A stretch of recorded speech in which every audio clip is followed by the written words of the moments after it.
C'est tout le village d'Imiter ou presque qui plusieurs fois par semaine se rassemble ici.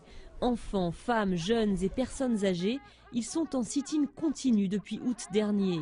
3 doigts levés en symbole de l'identité berbère, ils réclament une meilleure redistribution des richesses créées par la gigantesque mine d'argent située en face, à quelques kilomètres de là. On demande notre part de richesse de notre région. On n'a pas d'hôpital, ni de route, ni d'école pour nos enfants. La mine cristallise les frustrations des habitants de cette région parmi les plus pauvres du pays.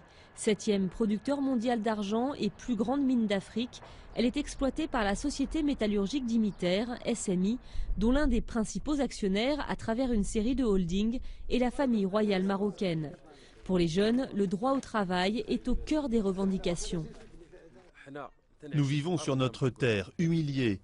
Et maintenant, le temps est venu que ça change et qu'on nous donne la priorité dans notre propre région. Nous voulons notre part dans les postes qu'offre la société. Les habitants d'Imiter demandent à ce que 75% des recrutements leur soient réservés. Depuis 8 mois, les négociations achoppent sur ce point. Autre sujet de colère, le manque d'eau. Ils accusent la société de pomper les ressources du village.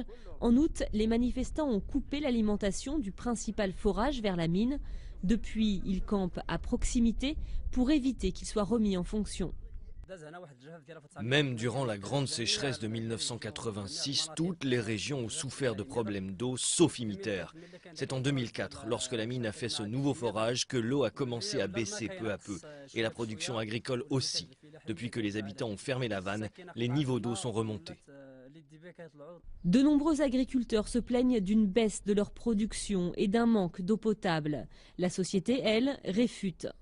Il y a eu une étude d'impact sérieuse qui a été faite et qui a prouvé qu'il n'y a aucun lien entre les forages qu'on a fait et le système d'irrigation actuel. Et donc là aussi, ce qu'on a dit, c'est que faisons les mesures. Et si jamais il y a le moindre impact, on prendra toutes les dispositions nécessaires pour ne pas avoir d'impact sur la région. Plus d'une dizaine de séances de négociation ont eu lieu depuis le mois d'août, sans succès. Les habitants continuent leur sit-in et multiplient les manifestations, déterminés à obtenir gain de cause.